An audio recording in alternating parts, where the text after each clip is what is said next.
예레미야 3장 18절부터 3장 6절부터 18절 말씀을 보겠습니다.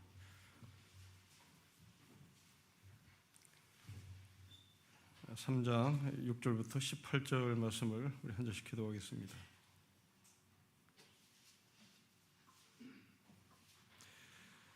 육 6절입니다. 요시아 왕 때에 여호와께서 또 내게 이르시되 너는 배역한 이스라엘의 행한 바를 봤느냐? 그가 모든 높은 산에서 오르며 모든 푸른 나무 아래로 가서 거기서 행음하였도다.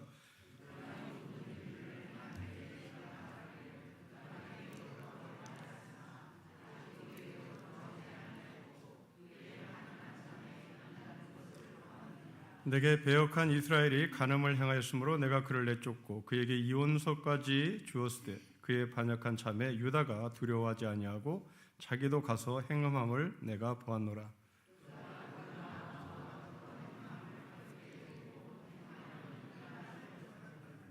이 모든 일이 있어도 그의 반역한 자매 유다가 진심으로 내게 돌아오지 아니하고 거짓으로 할 뿐이니라. 여호와의 말씀이니라.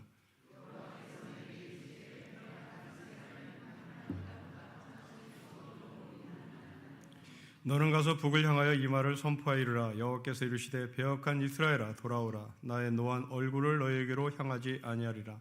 나는 긍휼이 있는 자라 노를 한없이 품지 아니하리라. 여호와의 말씀이니라.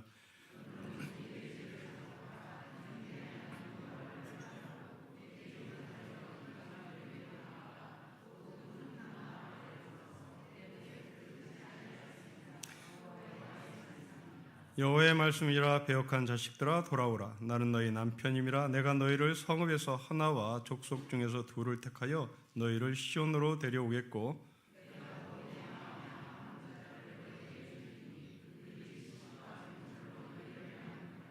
여호와의 말씀이라. 너희가 이 땅에서 번성하여 많아질 때에는 사람들이 여호와의 언약궤를 다시는 말하지 아니할 것이요 생각하지 아니할 것이요 기억하지 아니할 것이요 찾지 아니할 것이요 다시는 만들지 아니할 것이며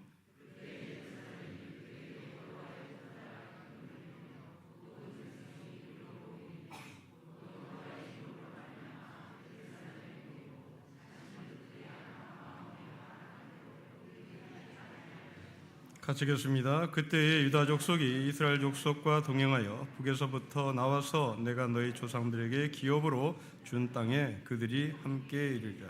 아멘. 굉장히 말이 어렵습니다. 목사의 도움을 받아야 여러분들이 오늘 본문을 좀 이해를 할 수 있을 것 같은데요.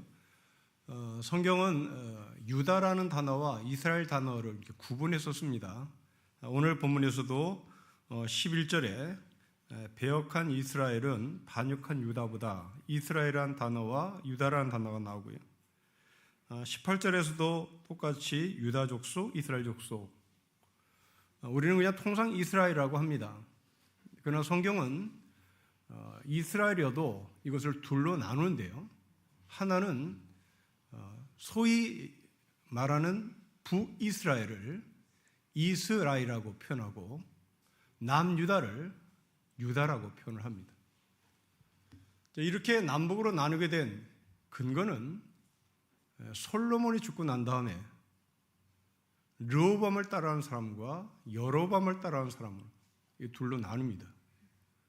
그러니까 솔로몬의 아들 르호보암이 이제 남유다의 왕권을 계승하고 이 솔로몬의 왕권 계승을 거부하고 인정하지 않았던 여로보암이라고 하는 사람의 세력들이 북쪽에 수도를 정하고 자기의 왕국을 세웁니다.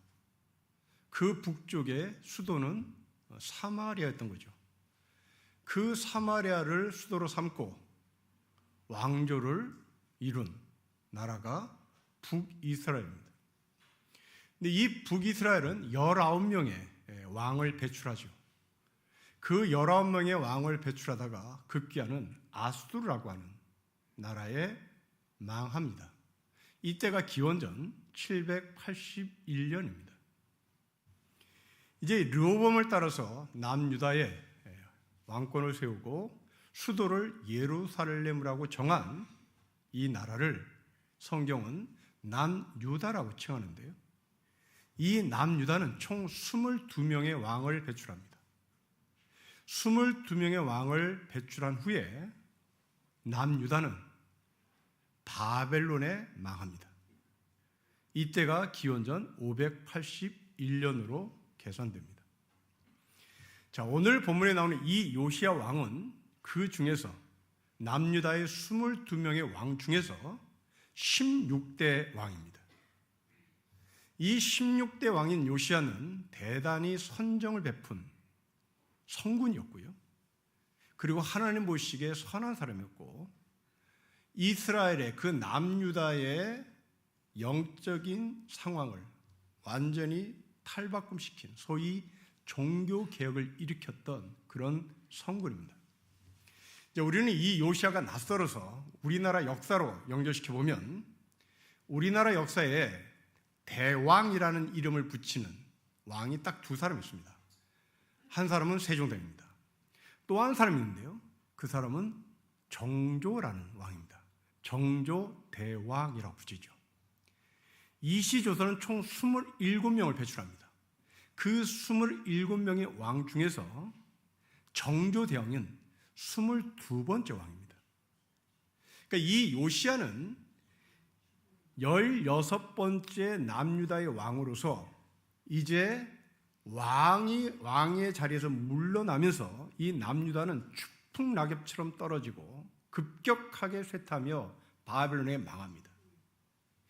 이 사람이 우리나라 역사 속에서 어디쯤 위치할까? 정조대왕의 위치에 해당되는 사람입니다.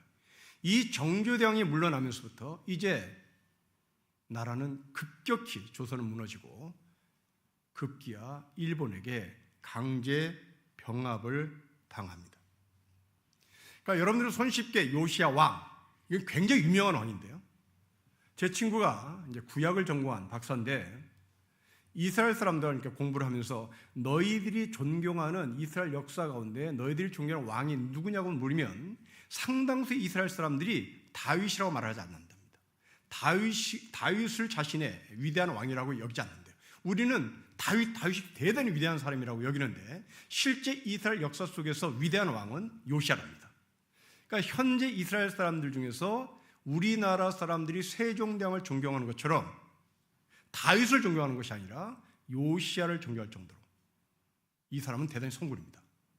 그러니까 우리도 참고로 성경에 이 요시야라는 왕이 그냥 스쳐 지나가는 사람이 아니라 이스라엘 역사에 굉장히 중요한 획을 읽었던 사람이고, 이 요시야 왕이 자리를 물러나면서부터 급격하게 이스라엘 남유다는 쇠퇴하고 결국 바벨론에게 망합니다. 이때 예레미야가 하나님의 부르심을 받은 선지자의 자리에 섭니다. 이 요시야 왕이 즉위에 있을 때 이 사람의 나이는 8살이었습니다. 8살 때 남유다의 왕으로 등극한 이 요시야가 통치를 할 때 이 유다의 주변 왕국은 북이스라엘을 멸망시킨 아수르가 점점점 힘이 빠지기 시작했고 신흥 강대국으로 바벨론이 등장했습니다. 그리고 또한 동시에 서쪽에서는 애굽이란 나라가 패권 경쟁을 이 바벨론과 함께 다투고 있었던 그 틈바구니 속에 바로 남유다가 존재하고 있었습니다. 그러니까 이 남유다의 8살의 왕으로 등극한 요시야는 애굽의 눈치를 봐야 할 것이고 또 동시에 신흥 강대국으로 올라오는 바벨론의 눈치를 봐야 했던 겁니다. 지금 우리나라 대통령이 신흥 강국으로 부상하고 있는 일본의 눈치를 봐야 한다는 말입니다. 이미 우리는 미국의 눈치를 철저히 보고 있고 이제 중국의 눈치를 보려고 하던 차에 이제 미국이 일본과 손을 잡는 순간 우리는 일본의 눈치를 봐야 하는 상황까지 왔다는 말입니다.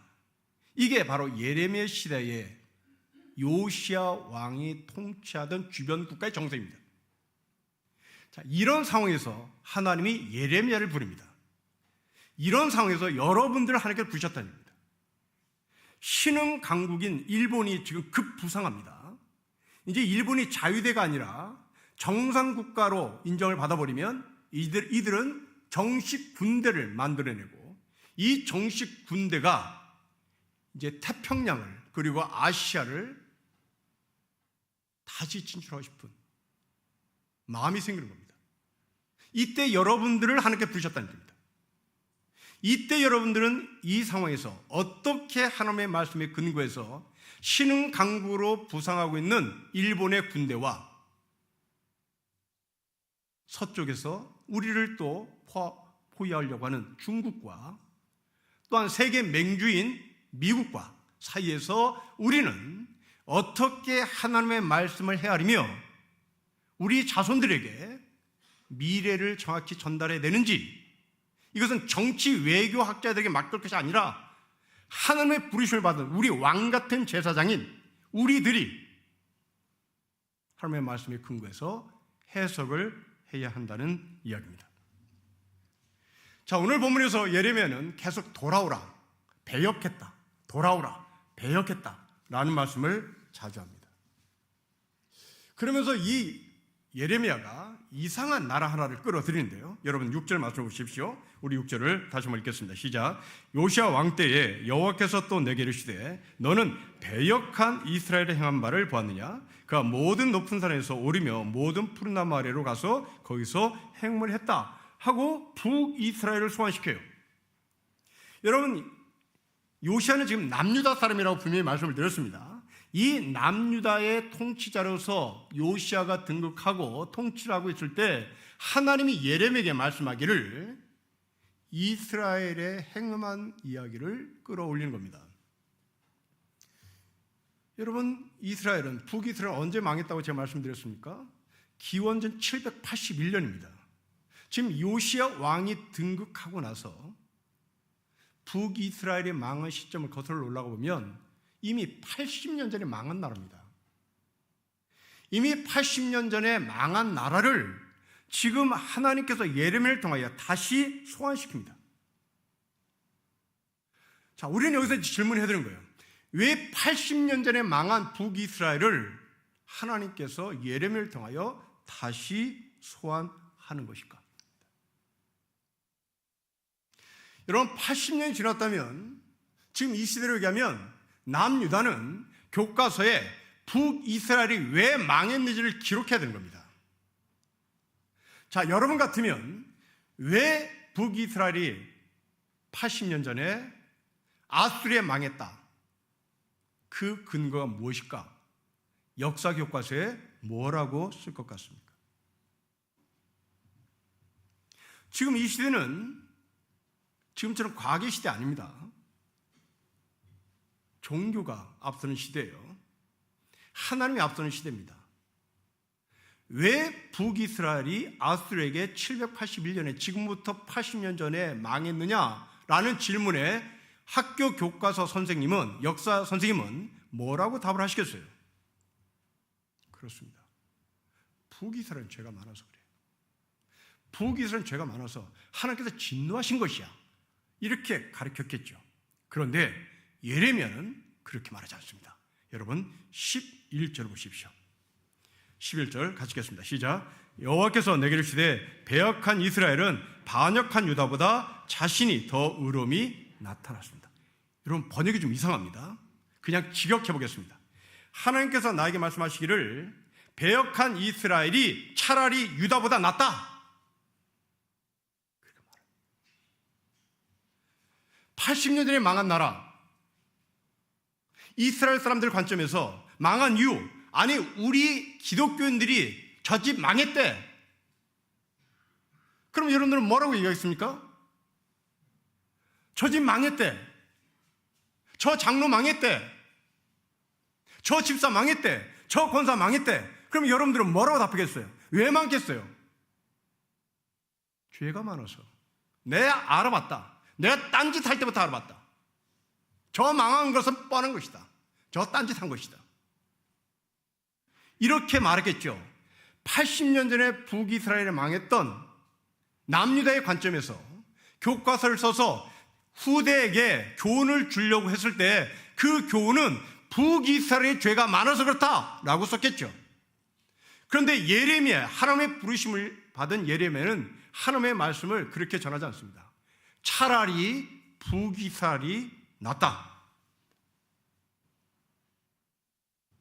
여러분, 이렇게 보니 구원받은 우리가 북이스라엘인지 우리가 남유다인지를 연결시 보면 우리가 드러납니다. 하나님께서 여러분들을 하나님의 자녀로 부르셨습니다. 하나님께서 저를 목사로 불렀어요. 왜 하나님은 여러분들을 목사로 부르지 않고 저를 목사로 불렀을까요? 그리고 왜 하나님이 여러분들을 하나님의 백성으로 부르시고 왜 밖에 지금 길가에 지나가는 사람들은 왜 하나님의 자녀로 부르지 않았을까요? 남유다의 관점입니다. 저들은 죄가 많아서. 여러분들이 왜 목사 못했습니까? 여러분들은 목사보다 죄가 많으니까. 저는 여러분보다 죄가 없으니까 목사가 되는 거죠. 여러분들은 저 사람보다 죄가 없으니까 하나님의 백성이 된 거죠. 클래스를 따자면 제가 최고고 여러분이 중간이고 저 밖에 길을 걸어가는 사람은 지금 예수를 믿지 않는 죄가 많은 사람입니다. 그래서 하나님께 버린 거예요. 이게 남유다의 관점입니다. 그런데 예레미야의 관점은 이야기는 확 달라져요. 예레미야의 관점은 저 사람들이 차라리 낫다. 저 사람들이 차라리 낫죠. 네, 이게 정확합니다. 여러분들이 왜 하나님께서 저를 목사로 만드셨습니까? 할 게 없으니까 목사 시킨 거예요. 저를 빌어먹을 데가 없으니까요.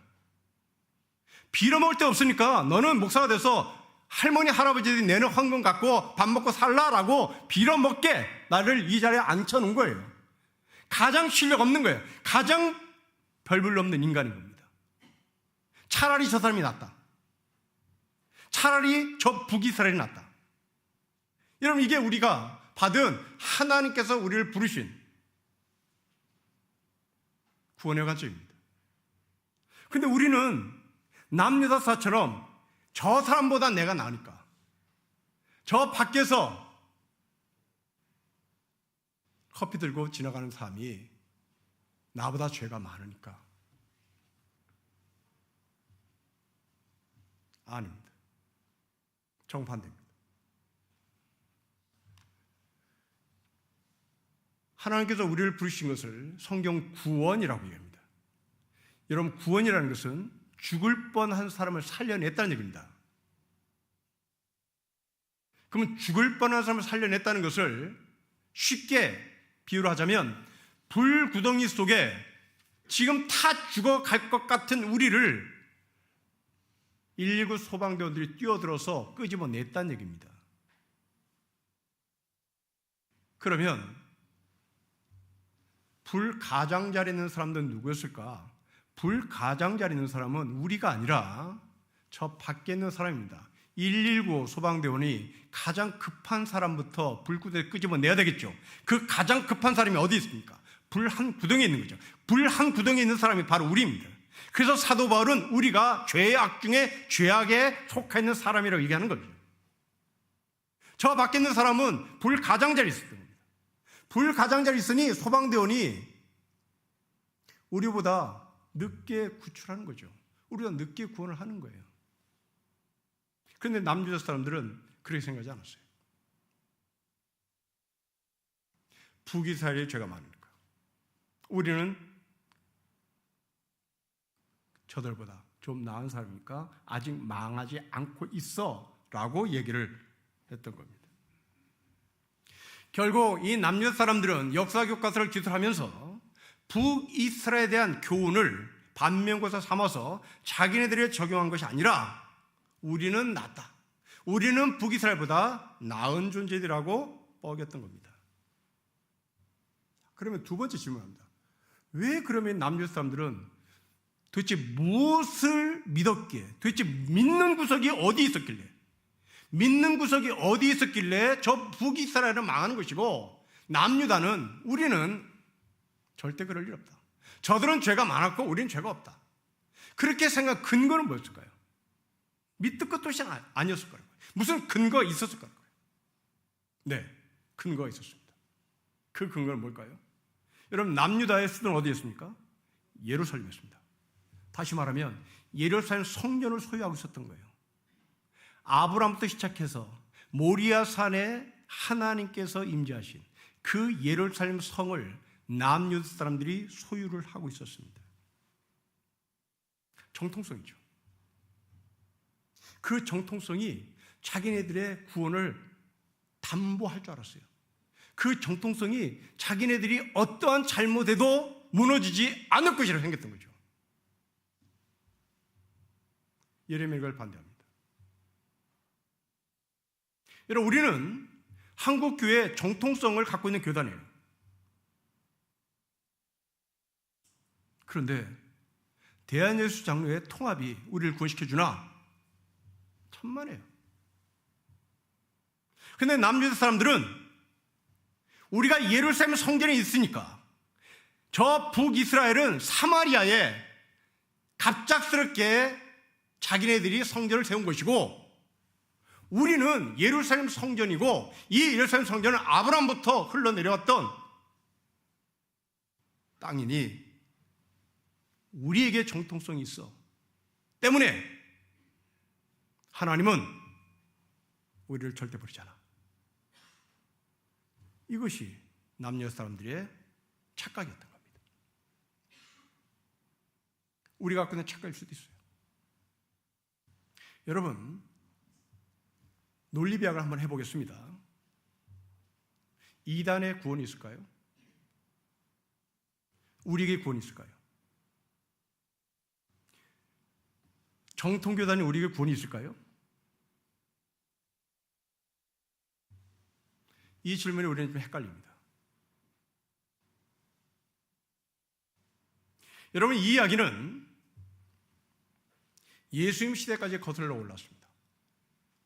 그것이 그 유명한 요한복음 4장의 수가성 여인의 예수님과의 만남입니다. 그 수가성 여인이 예수님께 당신 유대 사람이네, 남유다 사람이네, 소위 남쪽 사람이네 라고 질문해요.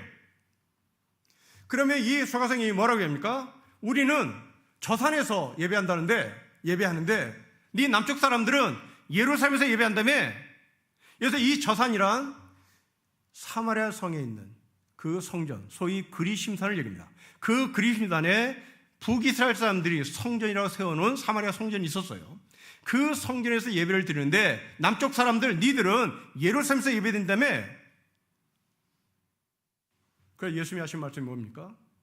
나는 그리심산에서도 아니고, 나는 예루살렘 성전에서도 아니고, 신령과 진정으로 하나님께 예배드리는 사람이고, 하나님은 신령과 진정으로 예배드리는 자를 찾는다고 말씀을 합니다.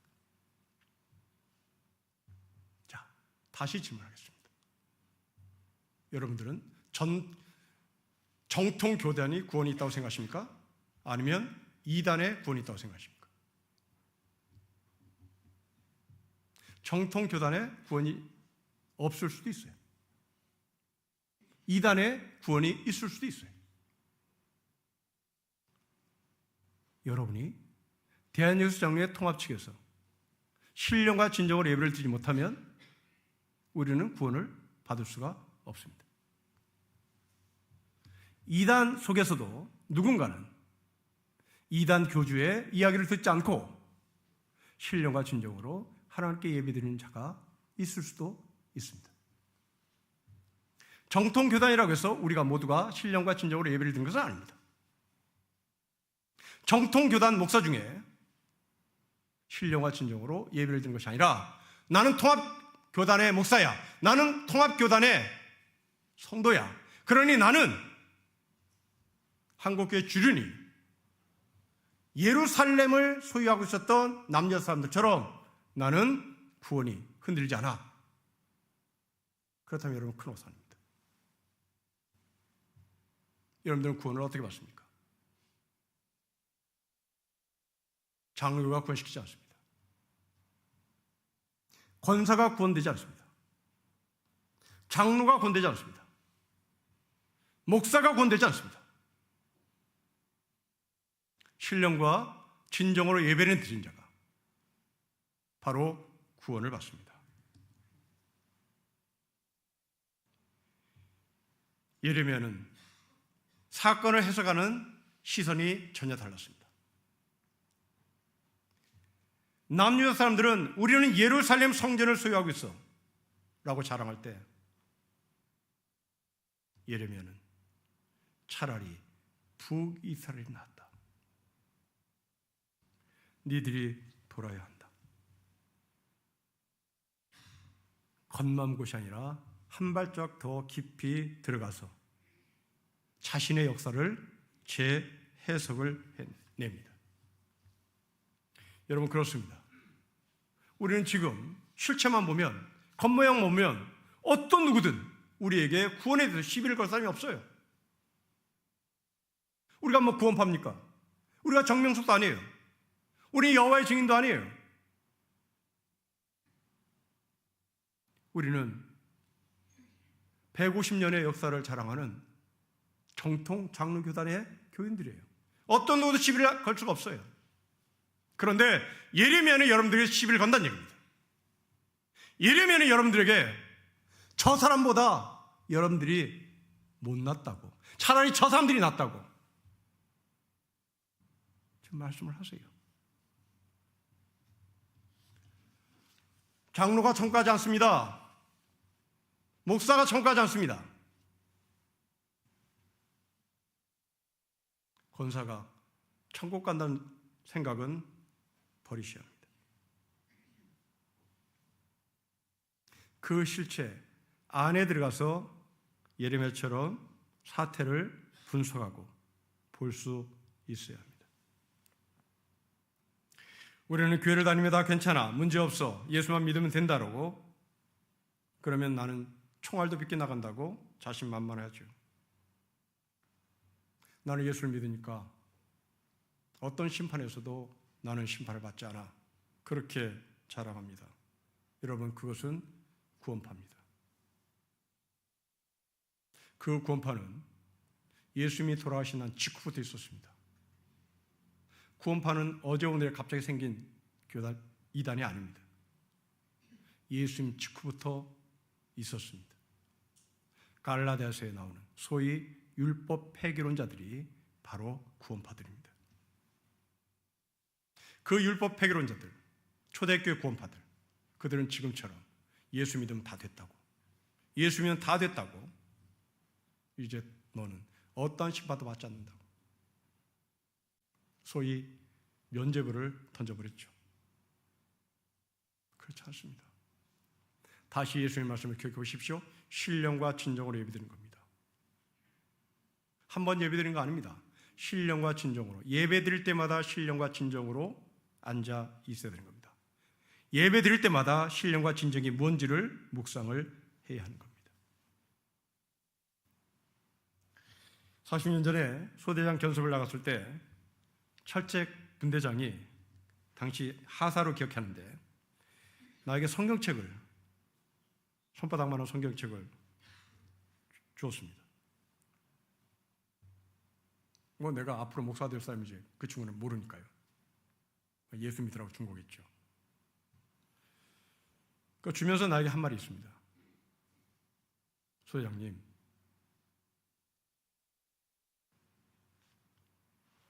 윗주머니에 성경을 반드시 넣고 철책 경계에 순찰을 도십시오. 왜?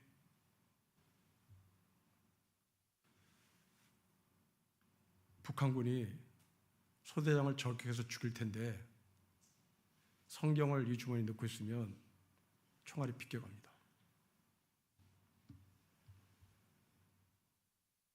그 분대장은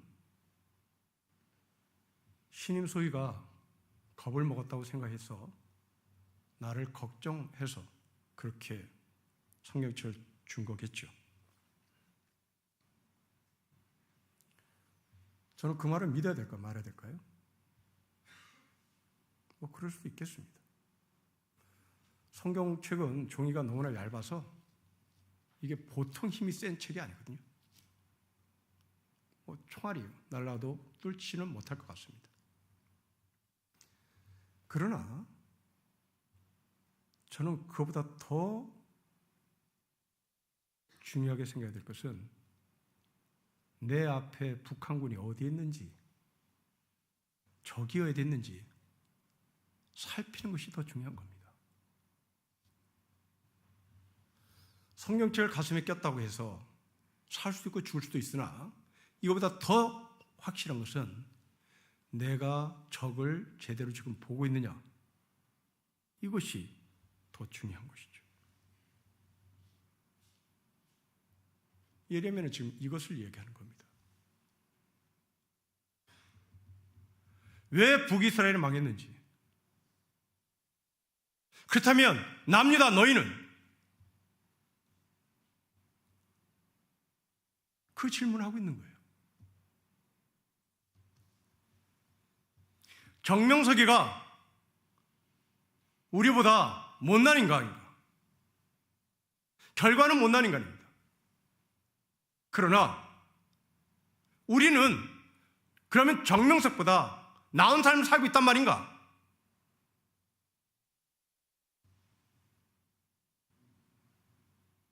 예레미야 말입니다.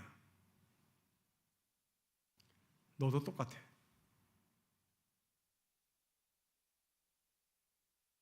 그러니 북이스라엘아 돌아와라, 남유다야 돌아와라. 그럼 돌아오면 뭘 해야 될까요?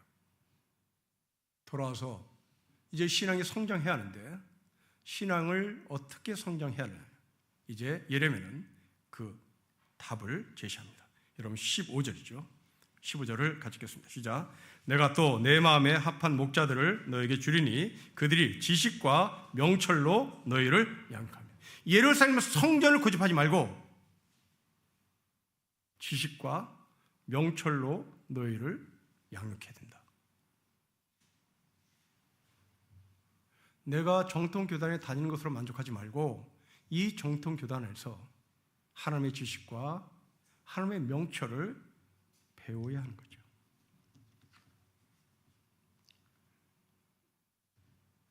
다시 여러분 14절로 올라가십시오. 14절 말씀을 제가 읽겠습니다. 여호와의 말씀이라. 배역한 자식들아 돌아오라. 나는 너희 남편이라. 내가 너희를 성읍에서 하나와 족속 중에서 둘을 택하여 너를 시온으로 데리고 있고 내가 또 내 마음에 합한 목자들을 너에게 주리니 그들이 지식과 명철로 너희를 양육한다. 장소가 없어요. 장소를 말하지 않아요. 하나님의 지식을 하는 거예요. 하나님의 명철을 하는 것입니다. 그쪽으로 돌아오는 거죠. 예루살렘 성을 붙잡고 있다고 당신의 구원이 증명되는 것이 아니라 하나님의 지식과 하나님의 명철을 배워야 내가 구원받은 증거를 손에 들고 살 수 있다는 얘기입니다. 사랑하는 성도 여러분, 여러분들은 교회를 다니십니까? 아니면 예배를 드리십니까? 교회를 다니는 사람들이 누굴까요? 우리가 어릴 적 공부 안 하는 자녀들을 두는 아버지 어머니가 아이가 한 말이 있습니다. 책가방만 달랑달랑 들고 학교 다닌다. 책가방 들고 달랑달랑 학교를 다니는 학생들은 중학교 입시에서 떨어지는 거죠. 고등학교 입시에서 떨어져요. 우리가 책가방을 달랑 들고 다니는 신령교회 교인일 수도 있습니다. 책가방을 들었으면 교실에 가야 되는 것이고, 교실에 가면 영어 수학을 배워야 되는 거잖아요. 교실에 가면 지식과 명철을 배워야 되는 거잖아요. 그런데 나는 학교에 왔어. 그거 끝나는 거죠. 서울대학 입학했습니다. 신나죠. 가문의 영광입니다. 그럼 서울대학 입학하는 순간 이 학생은 뭘 해야 됩니까? 공부해야죠. 그런데 서울대학에 입학했다고 해서 나는 이제 다 됐네. 이제 나는 서울대학 학생이야. 그리고 4년 동안 공부 안 하고 카페에 앉아있고 클럽 다니면 저런 못하는 거예요. 우리는 서울대보다 더 센 하나님 나라에 들어와 있습니다. 여기 입학했어요. 근데 지식과 명철로 우리를 훈련받지 않으면 우리는 카페에 노닥거리는 서울대학생이나 마찬가지인 거죠. 퇴출입니다. 퇴학인 거예요. 지금 예레미야는 이것을 강조합니다. 예루살렘 성에 들어갔다고 해서, 예루살렘 성전에 너희가 있다고 해서 너가 구원받은 것이 아니라, 이제 서울대학에 들어가면 서울대학에 들어가는 학생의 실력을 4년 동안 펼쳐야 하듯이 하나님의 지시, 하나님의 명철을 배워야 한다고 얘기합니다. 결국 신앙의 순서는 그렇습니다. 신앙의 순서는 첫째로 가시적으로 출발하죠. 나 교회 다녀, 나 예수 믿어, 가시로 출발합니다. 그러나 이 가시로 출발하고 있는 우리의 신앙이 가시에서 멈춰버리면 우리는 더 이상 남유다의 잘못을 되풀이하고 있다는 얘기입니다. 수가성 여인은 장소를 고집해요.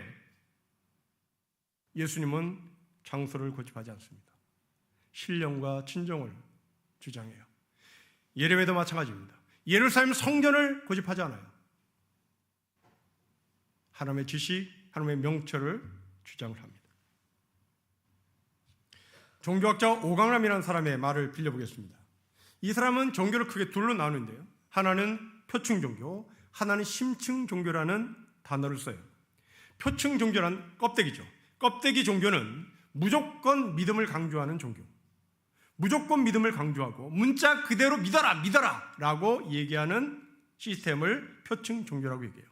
심층 종교, 더 깊이 들어가는 거죠. 이 더 깊이 들어가는 심층 종교는 이 사람이 뭐라고 설명했냐면 이해와 깨달음을 강조하는, 문자를 넘어서 문자 너머에 있는 뜻을 이해하려고 하는 입장에 서 있는 사람들, 그들을 표층 종교인이라고 합니다. 예를 들면 성경에 우주가 6일 만에 창조됐다고 기록합니다. 이것을 그대로 믿는 사람, 이것은 표층 종교인들이고요. 그 6일에 천지를 창조했다는 하나님의 뜻이 뭔가, 도대체 6일이라는 단어를 왜 그렇게 시간을 주장하는가, 이것을 파헤치고 이것의 뜻을 찾아내려고 하는 사람들, 그들을 심층 종교인이라고 표현합니다. 표층 종교인들은 배타적인 신앙을 가질 수밖에 없고, 이 배타적인 신앙은 결국 남과 차별을 강조할 수밖에 없고, 남과 차별을 강조하다 보니 이제 증오심이 남고, 그 증오심이 마침내 전쟁을 일으키는 기독교 역사에 암울한 흔적들이 남아있다고 주장합니다. 한국 기독교인들은 이 표층 종교인들이 상당히 많죠. 나는 예수 믿었어. 너 안 믿었지. 너는 지옥 가. 예레미야의 말입니다. 지옥 간다고 말하는 네가 더한 사람이라고. 그러니 너가 누구인지를 알기 위해서는 하나님의 지시, 하나님의 명철을 배워야 한다고 말합니다. 그렇게 하나님의 지식과 하나님의 명철을 배웠더니 이제 어떤 결과가 나왔을까요? 여러분 17절, 18절 보십시오. 우리 같이 읽겠습니다. 시작. 그때에 예루살렘이 그들에게 여호와의 보좌라 일컬음이 되며 모든 백성이 그리로 모이리니 그 여호와의 이름으로 말미암아 예루살렘에 모이고 다시는 그들의 악한 마음에 완악한 대로 그들이 행하지 아니할 것이며 그때에 유다 족속이 이스라엘 족속과 동행하여 북에서부터 나와서 내가 너희 조상들에게 기업으로 준 땅에 그들이 함께 이르리라. 여러분 17절 18절에 그때에 예루살렘에 북이스라엘 사람도 오고 남유 사람도 모이고, 이 서로 모인 사람들이 완악한 행동을 하지 않고 서로 배타적이지 않고 서로 한 자리에 모여서 함께 생활을 하게 될 것이다 라고 얘기합니다. 여러분, 이제 우리는 결론에 도달했습니다. 여러분들이 믿고 있는 예수님은 남을 차별하는 예수님이신가? 그렇다면 여러분들은 예루살렘 성전을 고집하는 남유다의 영성을 가지고 있는 겁니다. 그러나 여러분들은 예수님이 나에게 차별을 하는 존재가 아니라 가진 자나 가지 못한 자나 하나님께서 하나님의 형상을 가진 존재라고 인정을 할 때 우리는 비로소 하나님의 지식과 하나님의 명철을 알게 된 사람이고, 그로 인하여 북이스라엘 사람과 남유다 사람들이 함께 모여 한 자리에서 하나님을 찬양하게 되는 것입니다. 혹시 여러분 가운데 무엇으로 사람을 차별하는지요? 종교로 차별하는지, 인종으로 차별하는지, 학벌로 차별하는지, 대체 여러분들은 그 차별의 기준과 근거는 무엇인지 다시 되돌아보십시오. 그것이 발견됐다면 이제 여러분들은 하나님의 지식과 명철로 이 차별을 어떻게 무너뜨려야 될 것인지 하나님부터 배워야 하고 성경을 묵상하며 우리는 함께 북이스라엘 사람과 남유다 사는 하나님의 나라가 세워지는 하나님의 뜻이 여러분 삶 가운데 세워지기를 주로 축복합니다. 기도하겠습니다. 하나님 아버지, 남유다 사람이 북이스라엘을 손가락질할 때 예레미야는 남유다 사람이 더 심하다고 말씀하시며 한 자리로 모이는 방법을 우리에게 가르쳐 주셨습니다. 하나님의 지식, 하나님의 명철이 오니 우리가 교회 다닌 것 자랑하지 말게 하시고 이제 더 깊이 들어가 하나님을 향한 지식, 하나님을 향한 명철이 우리 가운데 얼마나 새겨졌는지 돌아보게 하셔서 함께 어우러지는 하나님 나라의 공동체를 만들어가는 하늘의 백성이 되게 하여 주십시오. 주 예수 그리스도의 이름으로 기도합니다. 아멘.